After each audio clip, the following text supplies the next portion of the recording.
Everybody's Gone to the Rapture is to Gone Home what Gone Home is to Call of Duty. It is quite possibly the purest walking sim ever created. It is a triumph of marginally interactive game design, and it is my pleasure to present it to you. Rapture pursues with admirable enthusiasm the design goal of eliminating as many as possible of the diegetic markers of video game-ness that we have come to find endemic to even the most narratively inclined of productions. It has no user interface, floating objective markers, inventories, or map screens. But there's no way around having to have a menu. That's why, perhaps inevitably, Rapture's settings menus feature one of the most graceful marriages of narrative, character, and function I think I've ever seen in a video game. And that's why, for the second time in a row for those keeping track at home, I'm showing off the settings menu at the beginning of an LP despite continuing to insist that I don't normally do this.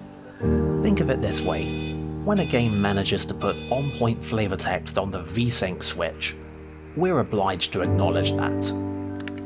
Rapture runs in CryEngine, employs a photorealistic art style, and has some ambitious notions about global lighting, so these settings are actually kind of important if you care a lot about performance. Of course, being CryEngine, we will have to resign ourselves to the fact that the game will periodically require about 10,000% of our graphics rendering potential. Controls are less of a concern due to how few of them there are. Just make sure to note that there's a run button, because historically people have had some problems with this game when they didn't realise that. Finally, I've turned on simplified event tuning, because I don't like how event tuning works in the PC version, and I want to just click on events instead. Anyway, this concludes our exciting tour of the settings menu. Let's actually do the thing we came for. Oh, this front load is like a minute long, so let me just... There. You're welcome. This is Dr. Catherine Collins. I don't know if anyone will ever hear this. It's all over. I'm the only one left.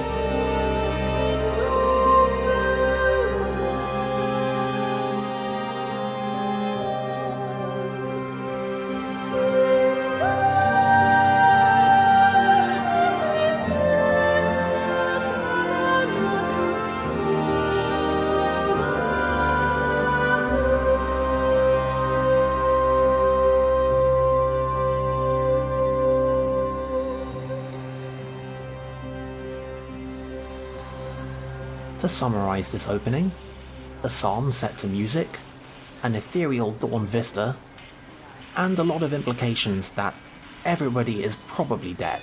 Rapture definitely begins as it means to proceed. The first of the game's many, mostly arbitrary achievements can be gotten by simply remaining stationary in this spot for something like an entire minute, and it's not like I can't understand the appeal. Vallis Observatory is one of only 2 instances of Rapture making a direct reference to an existing work of fiction. Feel free to read as much or as little into that as you like. I'm going to continue to broadcast for as long as I'm able. If I'm right, you should be able to pick up the signal right across the valley. The event has left markers. We don't understand it yet, but we're going to keep working to try and understand it. You can use them to find what you're looking for. The answers, they're all here. The answers are in the light.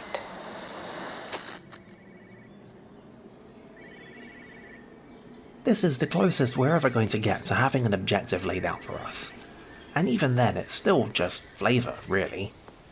Walk around and see things is really the only thing you can do in this game. Rapture doesn't exactly have a lot of gameplay it needs us to learn, but all of what it does have is taught to us entirely without reference to any kind of tutorial, which is neat. This is a special announcement by the Emergency Measures Committee. Due to exceptional circumstances, radio and television in this area has been brought under the control of the EMC as per the Crisis Preparedness and Action Bill of 1982. Keep your radio and television on at all times. Stay indoors and avoid contact with other people. Do not attempt to telephone outside your local area. Do not panic and remain civil and calm. Stay tuned to this station for updates. Rapture's setting is a striking mix of fiction and reality. The fictional locale of Yaughton Valley is very specifically located in the real county of Shropshire in the west of England near the border with Wales.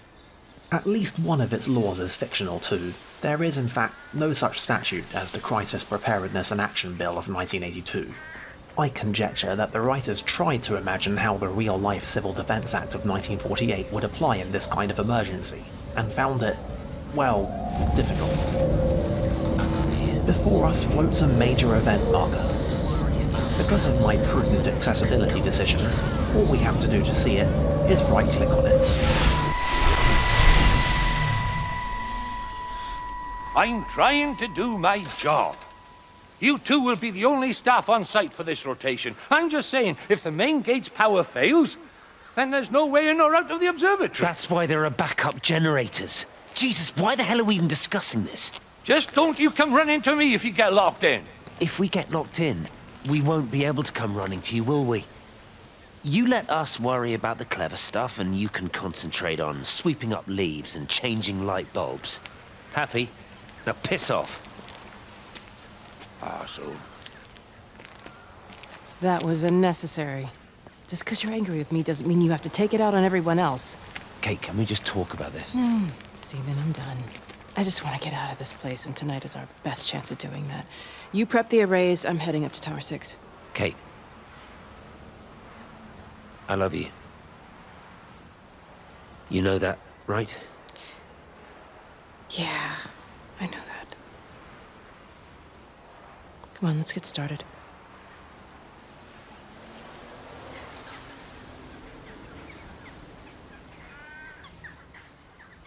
Rapture's most famous and characteristic aesthetic flourish is having the sun set and rise before you while its first-rate audio drama plays out. It's definitely striking. Now, insufferable pedants like myself will immediately notice that the ambient light, the position of the sun in the sky, and the directions of shadows aren't always perfectly in sync. However, in recognition of the fact that this game needed to be able to run on a launch PS4, I will allow these flaws to pass without further derision.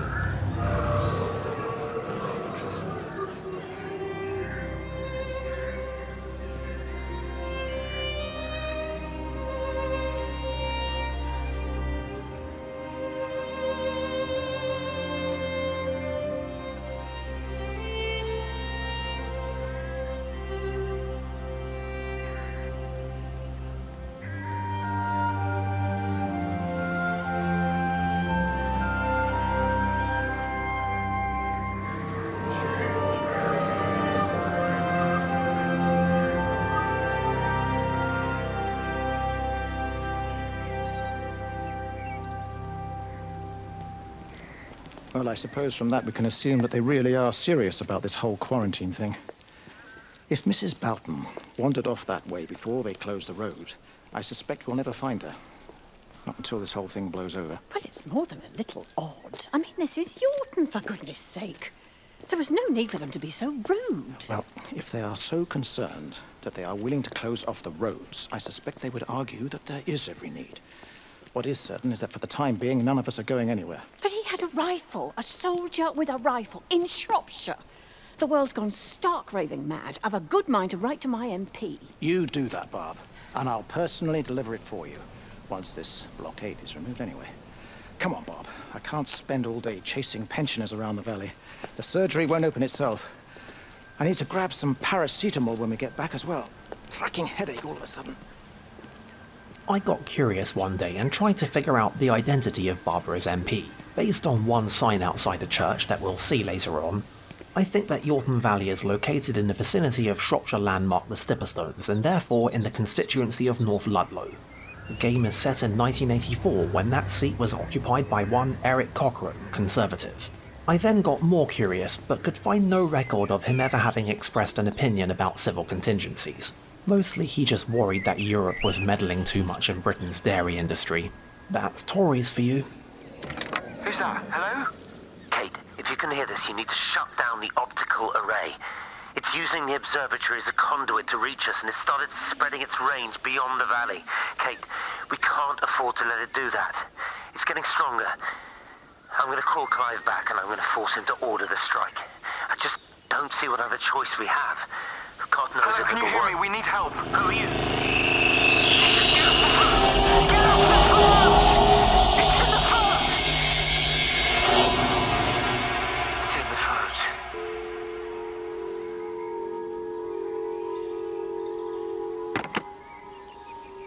This is what we call establishing a mood.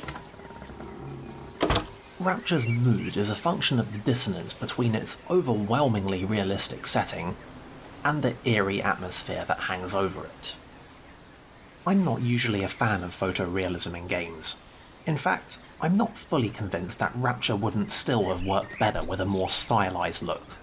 My biases aside though, Rapture is an exemplar of this form.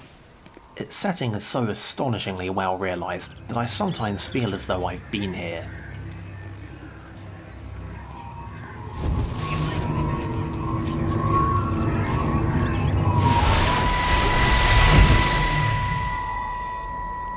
Don't be so hard on yourself. We've all had rejections. You haven't. Come on. We'll look at the figures, tighten up the data, and resubmit. Your core idea is sound, you just got the numbers slightly wrong. Don't patronize me. I'm not patronizing you. I think you are a brilliant man, Dr. Appleton. Listen. I'm here, right? We're together, you and me. The alignment event tomorrow. It's yours, okay? You saw the opportunity, you ran the numbers. Even if they can't see it, I'm proud of you. Is that supposed to make me feel better? Steven. Look on the bright side. Around here, you're a hero. Prodigal son returns, right? I'm surprised they haven't erected a statue in your honor yet. Oh, you can laugh all you want. But I'll bet the parish council have a subcommittee working on that right now.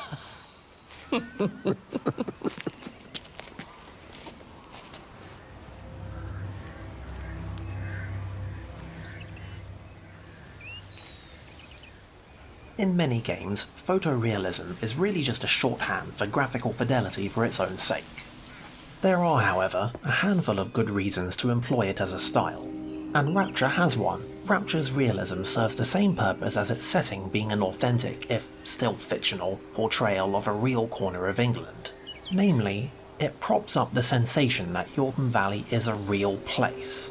Most of Rapture's choices about its own playable experience are towards this purpose. For example, Rapture doesn't have a map screen or a magic GPS like many modern video games do.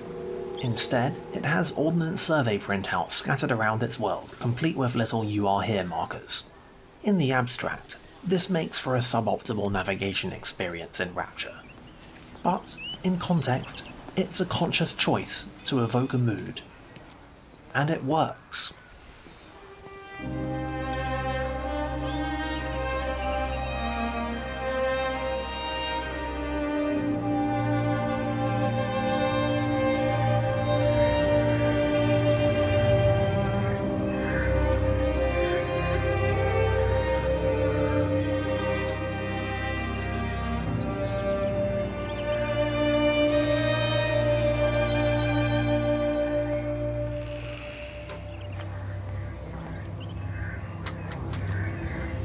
The flow of the game is this.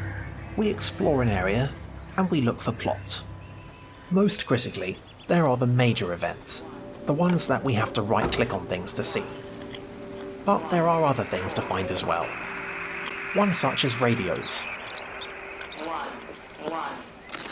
Extraordinary. The whole thing reminds me of high school. Seeing Mars for the first time, that same rush of excitement. My hands are shaking. We can also answer ringing phones. And finally, there are some events that will just occur ambiently, just because we're nearby, such as the conversation with Phil and Barbara earlier about the soldiers. Each of the game's chapters contains 5 or 6 major events that are mostly centered around a particular character. Once we've seen all of those events, we then unlock the chapter finale. Everything else, including minor events, phones and radios, is optional. The really wild part is, even actually clearing the chapters is itself optional. Each chapter is associated with an area, and the chapter finales all flow naturally into the chapters after, but there's no reason we can't just walk there whenever we want. We can skip almost everything, although that makes for a very boring narrative experience, and there's no real reason to want to do that unless you're a slave to the gamer score and you want the achievement for doing exactly that. Like me. Anyway, this LP will be completionist in approach. I will be showing every plot event, because, let's be honest, that is kind of the whole appeal here. I will, however, not be showing any of the other achievements, because they are all stupid. The game is, frankly, the worse for having them, and I'm pretty sure that they're only here at all at the behest of Sony. I have platinumed this game. I keep looking, but it makes no sense. The area we picked the pattern up from can no longer be located on the scope. That's just not possible. You can see significant changes to the quality of the ambient light in that part of the sky. It's overexposed, like a Polaroid left in direct sunlight. Radios and phones aren't usually that difficult to find. When you get close enough, you can hear them, and if you turn on one of the accessibility options, you can even see a little sound wave emanating from where they are. It's a great option. I wish more quote-unquote real games would have that feature, but then there are the minor plot events. Those are just kind of around. You know, they see me as an outsider here as well. Is that supposed to make me feel any better? You know, I understand it's difficult, that's all I'm saying. Your lot up at Valis have never mixed with the local community. People here, they don't really understand what you do up there. Are you trying to get me to come to your church? It's not just about faith. It's about the community. Be involved. Be seen as part of it. One of them. Good morning, Father. Lovely day. Oh, hello. Mrs. Appleton, isn't it? It's Dr. Collins. Lady scientist. Whatever next. Good morning, Barbara. Father Wheeler. You really think that's a community that will ever see me as one of them? I can live with them staring at me. If they just stay out of my way. There's no way to know without being told where the minor events are. You just stumble across them, and there they are. The properties of these various events all add up to one resounding conclusion. Exploration in Rapture is remarkably, admirably, unguided. This can be a double-edged sword. Players who don't explore thoroughly will miss an alarmingly large amount of the game's most appealing content. And there's a tension between that fact and the ideal of these scenes being something that players can find organically. Hello? Hello? Oh, Amanda, I thought you'd left town. We tried. We did try. But they've closed all the roads and you can't get through. And then Georgie and Ben said they had headaches. And then they started bleeding. It was horrible. They were so scared. So Neil turned the car around and we saw the house was open. And I know we shouldn't have, but we just came in to clean up the kids. And then Neil and I started bleeding as well. And it's all over my blouse. Everyone was so tired. It's all right, Amanda. Everything will be all right. Just try and calm down and tell me where Neil and the children are. They're upstairs. They were tired and Neil said they could take a nap in the bed and I thought Barbara wouldn't mind as they're only children and I was so tired, so Neil took them up. He took them upstairs to tuck them in. And? That was 6 hours ago. He never came back down. Just be too frightened to go and look.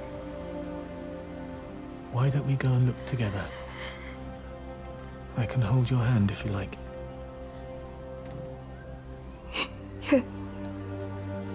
I think I could manage that, yes.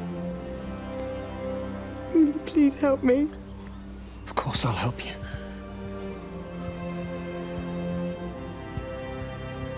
Neil? Neil, are you there?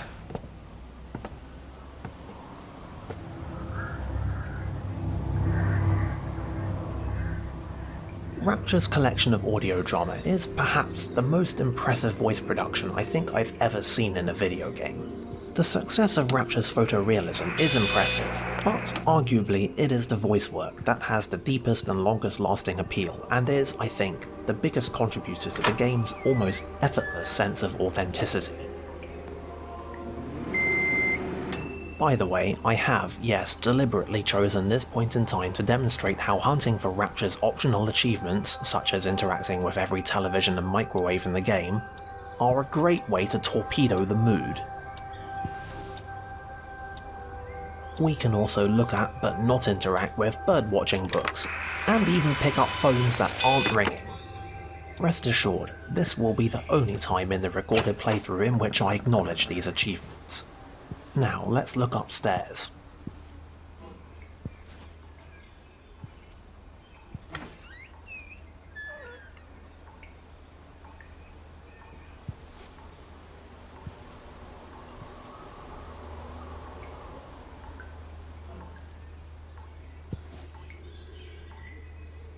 Mechanically speaking, Rapture is a walking sim. Its closest cousins are titles like Gone Home and Firewatch. Atmospherically speaking though, it's often more instructive to compare Rapture to horror games from the Silent Hill school. There's a very characteristic combination of tension and uncertainty that some games are able to evoke in players in very great quantities by the very specific method of not showing them things. Rapture leans into this sensation much more heavily than many games that strive to look as beautiful as it does. The mood is, above all, eerie.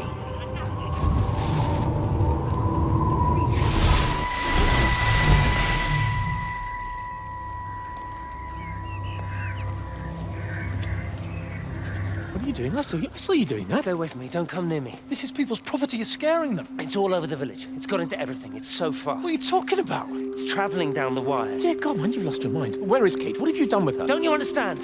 It's breaching the quarantine and adapting. Give me that bloody can. Hand it over, Appleton. No, get off. No, Sam, stop it. You weedy little shit. Give It's me the mine. Can. Give me the Stop can. it. I need it. Grow up! Fuck. Oh, God, no. It's starting to manifest itself everywhere. Stephen, come back. Oh, Christ.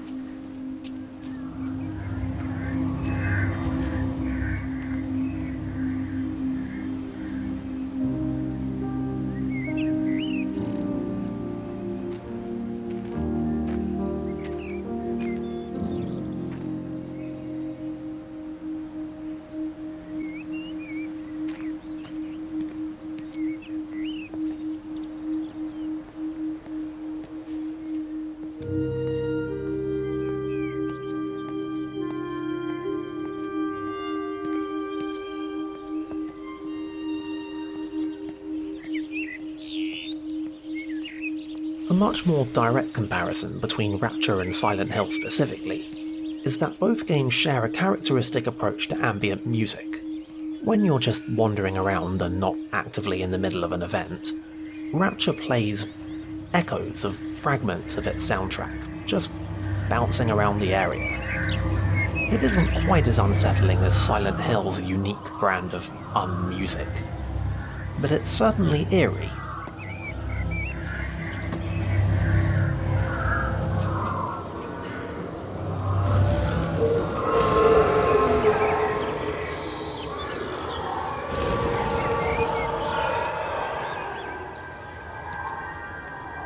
The only real company we'll have during our exploration are the orbs of light that represent each chapter's main character. Usually they'll try and guide us to the big events that we have to see in order to clear the chapter, but they will also sometimes guide you to the less important ones. Keep an eye out for Jeremy as we wander.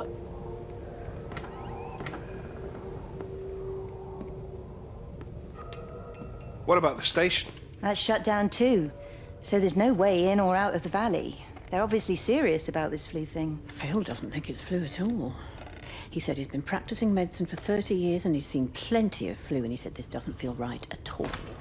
Well, there's nothing of any use on the radio. Sorry I'm late, everyone. Have you started? Yes, but to be honest, there's not really that much to discuss. This quarantine is in place, there's roadblocks and everything. No one really seems to know anything, but people are definitely missing. More of them too, not just a couple of old biddies. No one's seen the Sullivans since yesterday, and the house is just sitting there unlocked. I just got back from the farm. All of Frank's cows died in the night. He's devastated. Poor man, hasn't he had enough for 1 year? First Mary and now this. Well, if no one's coming in to sort this mess out, we're just going to have to do it ourselves. Barbara, get Phil to do a stock take on medication. Jeremy, put the word out for people to congregate at the village hall. It's best we get everyone in one place for the time being. Good.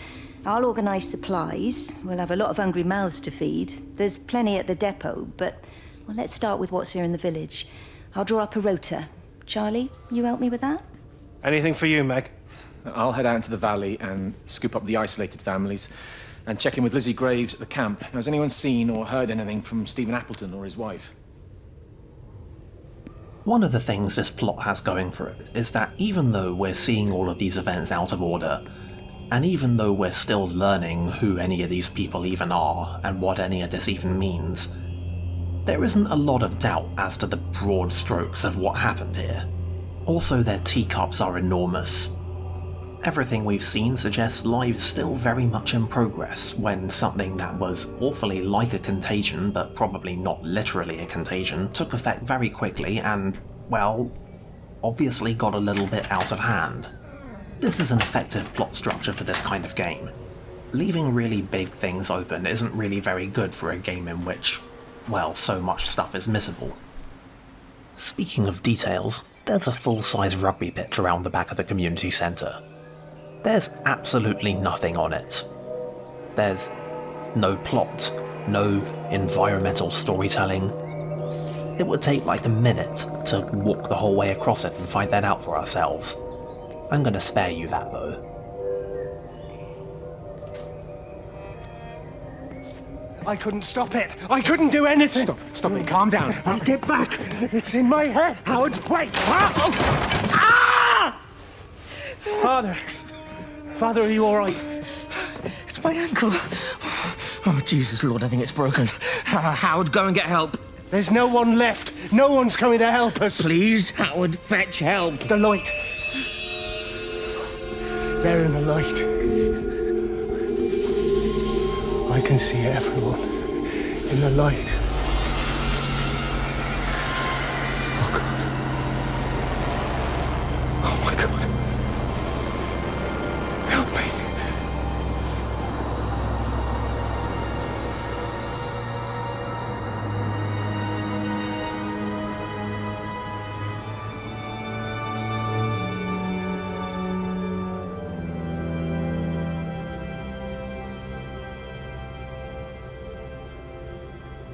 And I guess now we know what happened to Neil and Amanda's kids. You know, in as much as they were overcome by light and vanished into glowing dust as an explanation for anything at all. And Jeremy got to see it happen right in front of him. Here, I think, is another instance of Rapture's realism serving it well.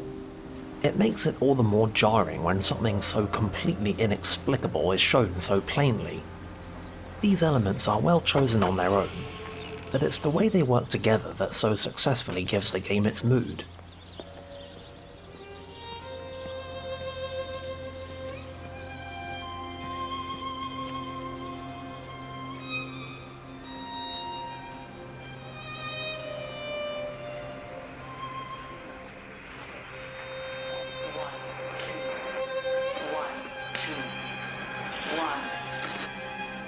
I've been recording the pattern for 3 hours, and so far have accumulated over 3 megabytes of binary data.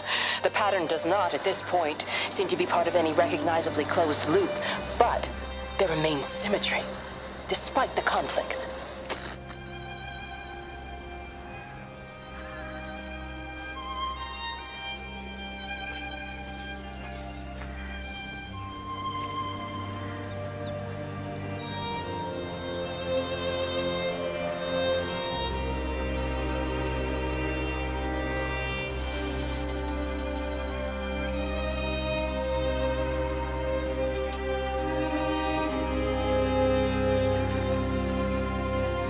Meg? Meg, are you here? Here, I'm in the lounge. There are too many empty houses tonight. Most of the village is gone now. My head's killing me. Have you listened to the phones? No, I thought they were all dead. There's a strange kind of static now. I think I heard numbers in it. It sounded like the American woman. Kate? She's still alive. No one's seen her. Is Charlie back? Not yet, no. I'm sorry. That's all right, Father. Listen, you go on ahead. I'll just rest here a little longer. Sleep well.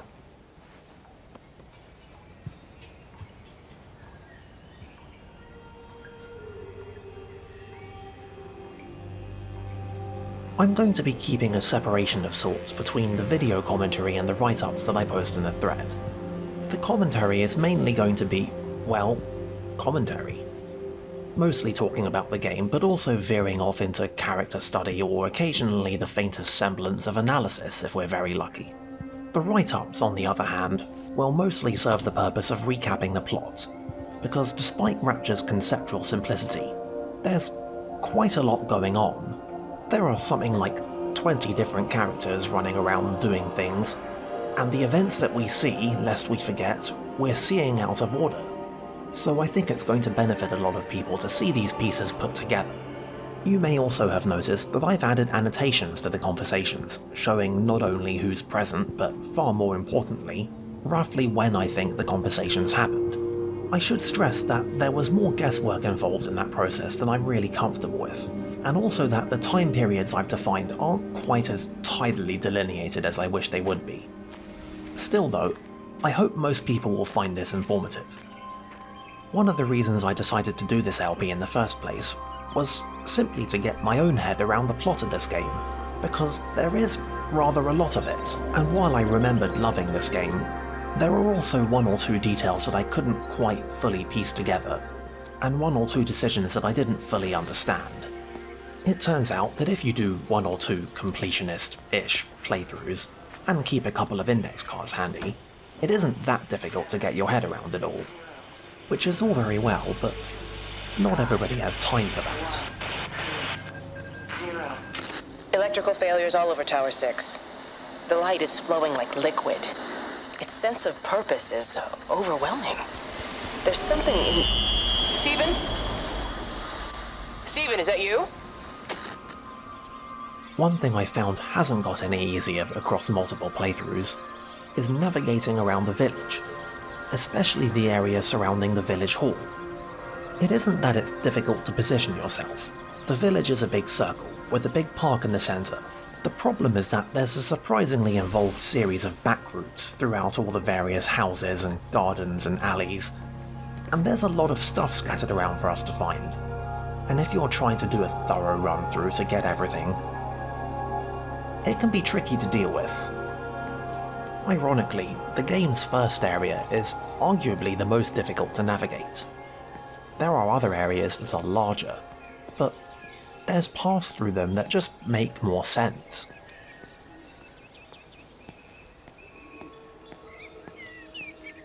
It doesn't even reach the back fence, silly old bugger. Well, loaves and fishes we can manage, but Father garden Jeremy, design is a little beyond... might I have a word?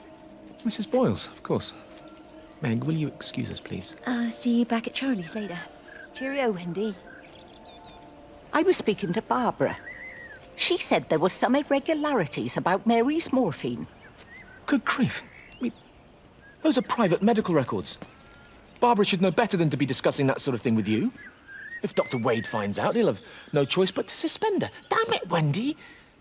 Your brother is grieving. Mary was sick for a long time, and I'm glad it's over for her.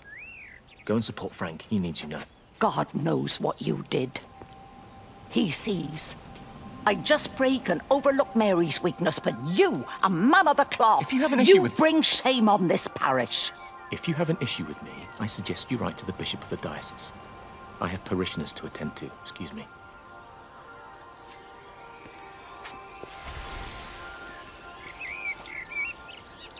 Two main plot threads run through Jeremy's story. The first is his response to the crisis, which is, basically, to help everybody, embracing the community leader role that he's imagined for himself.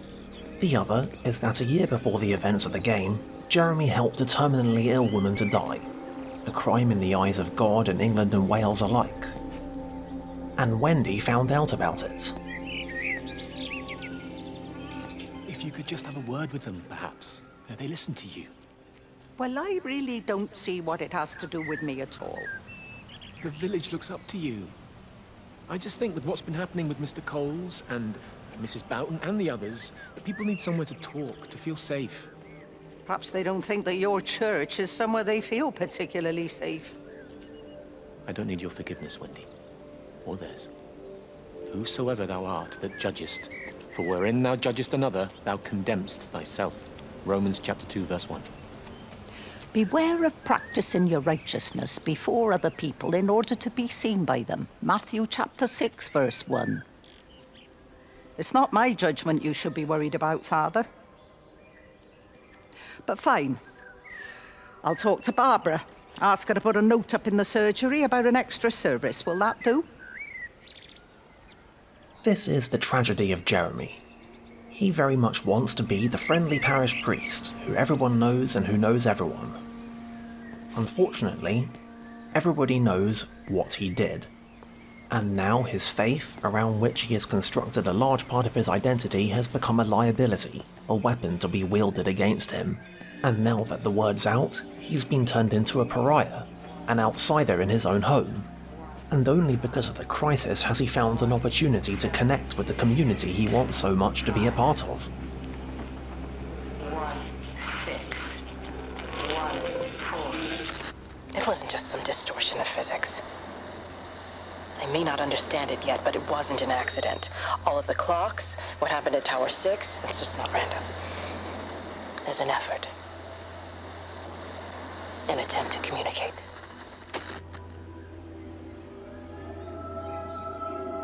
The thing with the clocks. You might have noticed in passing, we have seen a couple of clocks already, is that every single clock in the valley is set to 7 minutes past 6 AM apparently. In other words, whatever it is that's behind all this is doing more things than just making everybody disappear. You might have noticed all the particles in the air here. You see this kind of distortion whenever you're in the vicinity of a major plot event. It's just another of the ways that the game lets you know that you're on the right track.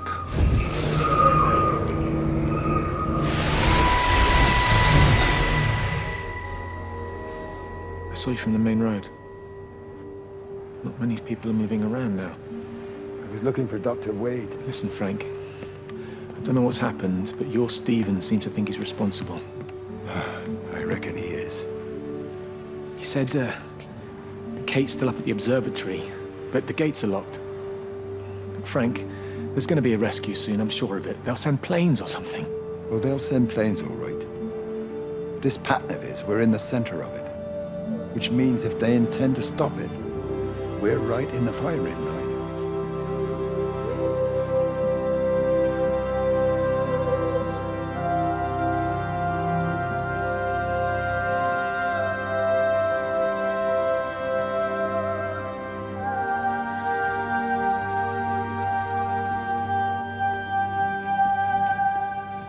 Ominous.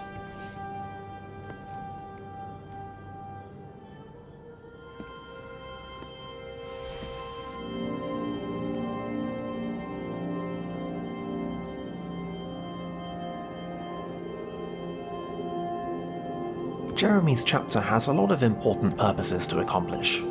First and most obviously, it needs to introduce the player to the game, mechanically speaking. Second, it needs to set up the broad strokes of the game's plot. Third, it needs to actually tell Jeremy's story. And finally, it needs to introduce the player to pretty much everybody else who's going to be important. Jeremy is therefore an ideal choice for an introductory character, because the nature of his role brings him into contact with almost everybody else in the village, although perhaps not quite in the context that he would have liked. On one hand, this is an entirely sensible way to structure a story. On the other hand, it does mean that, in the space of one chapter, we're introduced to, more or less, the entire cast of the game. All this in a setting where we only have names and voices by which to tell people apart. No faces. Meg, come and have a look at this. Oh, I don't believe it. Charlie? Jeremy reckons someone had been raiding all the empty houses. He said a load of stuff had been taken. What's up? It looks like someone's been collecting their own supplies. Bastard. Well, we've got enough stock in the warehouse to keep the entire village going for months. We should get a truck. What, and go and get all of it now? Yeah, why not? It's Appleton.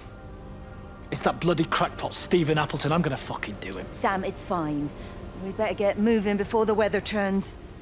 You come in. We'll swing by the camp and get Rachel on the way back. It's going to be a little while before I can elaborate on it in any detail, but I thought you might like to know that this plot thread, in which Charlie, Meg and Sam organise a trip to a warehouse to gather supplies for the village, is probably the single biggest headache I've had to deal with in my effort to put every event in this game onto a timeline. I just thought you might like to know that. Both because it's an exciting little window into my life as a Rapture plot understander, but also because it gave me an excellent pretext to stall for time while in the game I got completely turned around and went the wrong way to the next plot conversation. It's probably much more apparent now than earlier, but we've been working our way around the village in a circle. We've just been moving clockwise around the park in the middle. This is Dr. Wade's GP surgery. There is an achievement for walking into the reception and then out, and then back in again, 10 times. More pertinently, we're reminded that the official government explanation of what's happening in the village is that it's a flu outbreak. Idly, I wonder how long anybody in particular was convinced of this. Dr. Wade, here you are. There's a queue of patients a mile long out there. Just send them to the village hall with the others, please, Bob. Doctor, people are scared. Mrs. Gable's just called me and said her husband's vanished. She was very frightened. She said there was blood coming up from his ears and his nose. What the hell do you want me to do? Until they lift the quarantine, we're not going anywhere. Just tell them to drink plenty of fluids, stay warm, and follow the instructions on the radio. Dr. Phil, please, you have a duty to your patient. Your nose.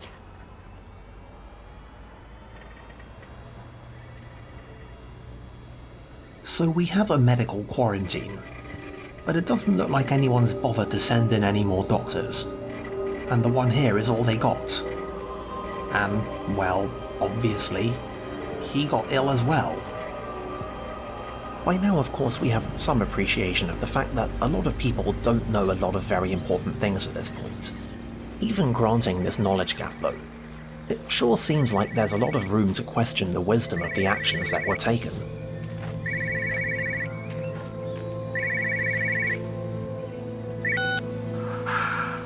Visual and auditory distortions are becoming more frequent, along with mild convulsions to the left side, all of which support a preliminary diagnosis of intracranial hypertension, occurring as a result of a substantial and rapidly expanding tumor, originating, I believe, within the hypothalamus.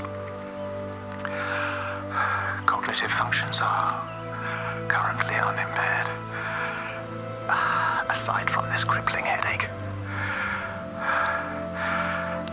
Hemorrhaging is becoming more frequent, with darker clots passing through the nasal passage messages primarily. I believe I am dying. This is certainly not flu or anything else I have ever encountered. And certainly, a tumor cannot expand this rapidly. In the blood clots, I see tiny flecks of what looks almost like, if I had to try and find a description, liquid light. I cannot explain this phenomenon.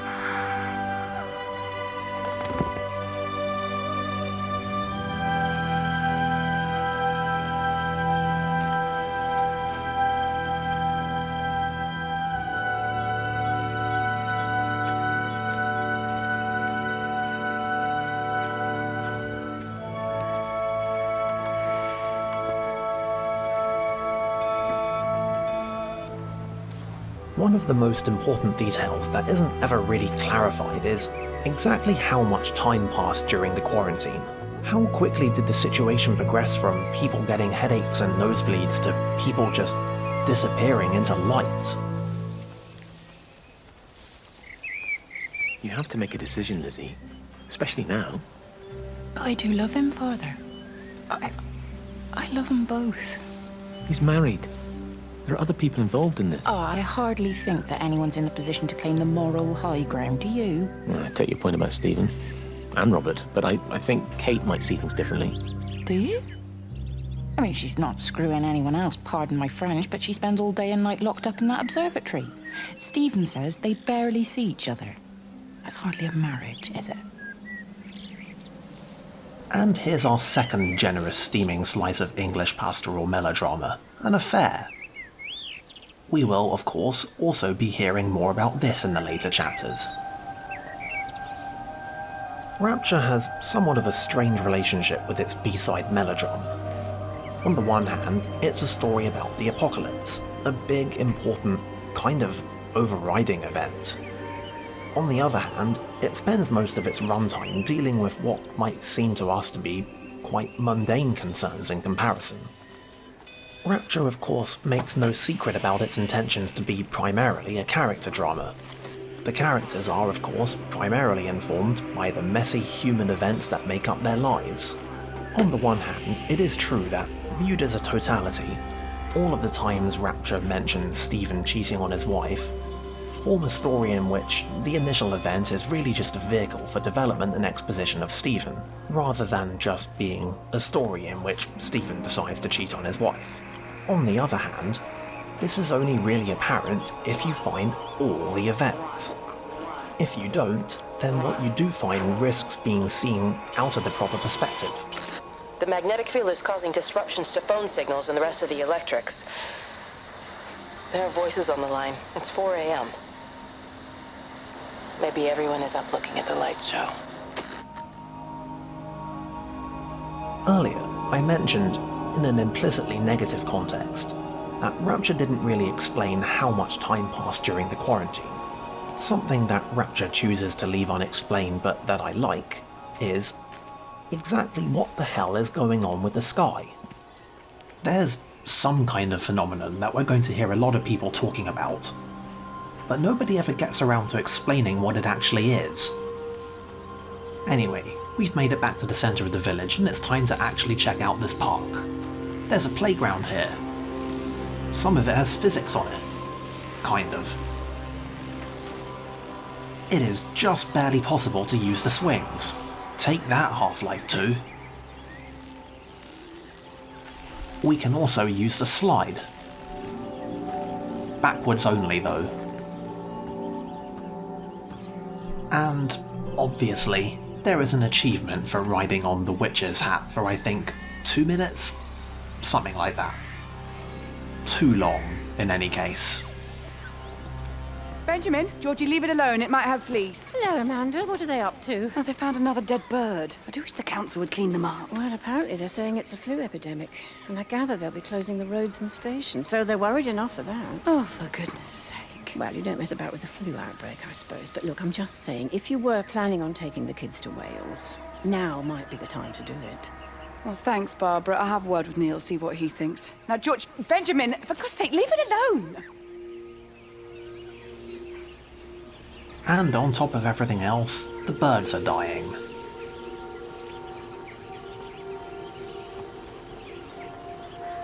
That's about it for the village.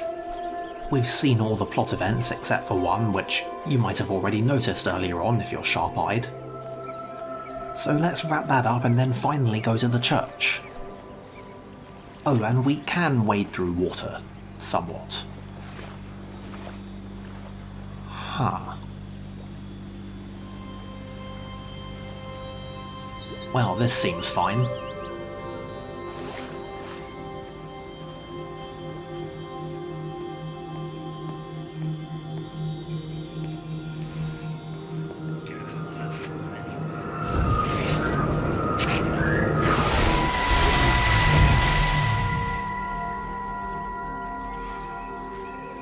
Is everything all right? Get out of my way. Where's Kate? Where do you think she is? Stephen, what's going on? Screw Kate. It's all her fault anyway. What's that mark on your face?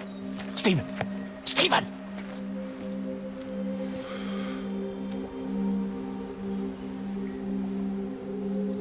And with whatever the hell that was, we're done here.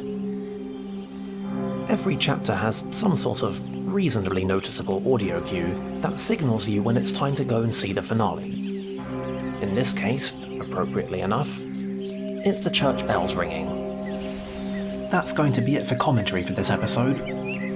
Let's go and see the end of Jeremy's story.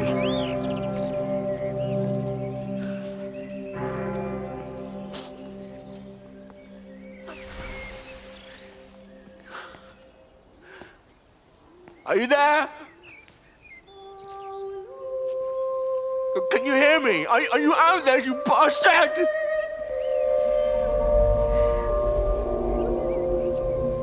You got them all?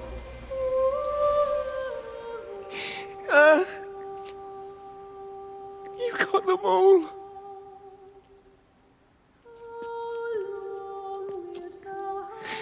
Oh, Jesus Christ. Help me, oh Lord.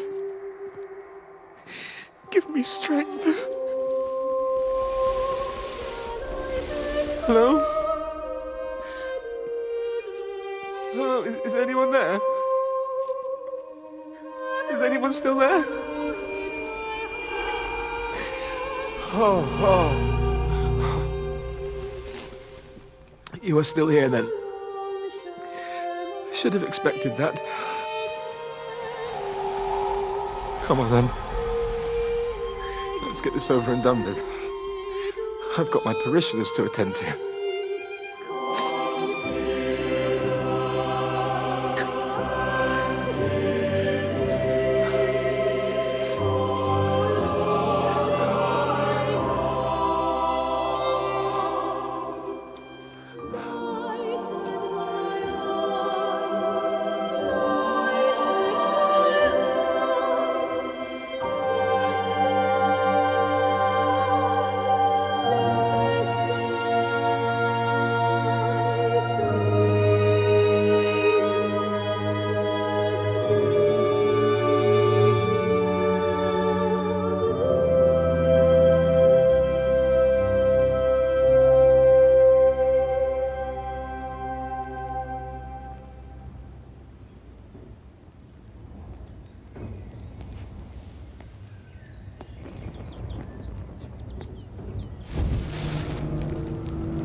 Their line has gone out through all the earth, and their words to the end of the world. In them hath he set a tabernacle for the sun.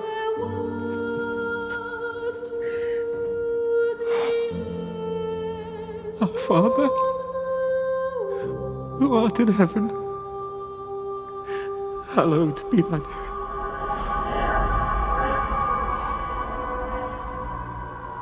Oh God, Oh, God.